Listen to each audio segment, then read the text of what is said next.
Senyora Bartual, la vaig felicitar als pocs dies de les eleccions per resultats obtinguts i perquè seria la pròxima alcaldessa de Xirivella.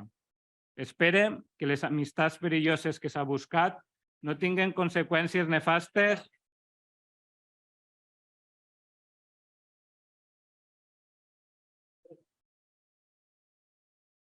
Senyora Bartual, la vaig felicitar als pocs dies de les eleccions per resultats obtinguts i perquè seria la pròxima alcaldessa de Xirivella.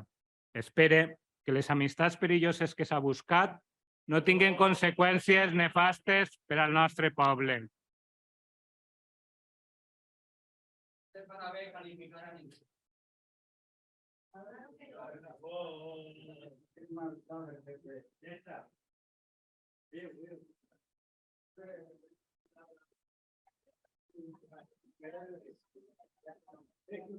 Senyora Bartual, la vaig felicitar als pocs dies de les eleccions per resultats obtinguts i perquè serà...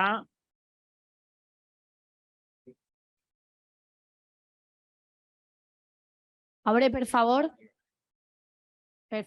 sols cal respectar al company que està parlant, si sou tan amables. Moltes gràcies, senyora alcaldessa. Sincerament, a pesar de la preocupació que em genera aquest pacte amb l'extrema dreta i la discrepància política que tenim, li desitge sort i encerts, perquè Xirivella és un projecte molt apassionant que s'ho mereix. Però trobo una irresponsabilitat dir que vol ser l'alcaldessa de tots i totes i anar de la mà de la ultradreta, dels negacionistes del canvi climàtic i la violència contra les dones. A moltes persones encara ens ressona al cap les paraules de fa uns dies del futur president de les Corts Valencianes de Vox PP. La violencia de género no existe. La violencia machista no existe. Li recorde, senyora Bartual, que en el que portem d'any 2023 han estat assassinades per violència masclista, que sí existís a Espanya, 20 dones. 1.024 si contem totes des que hi ha estadístiques des de 2003.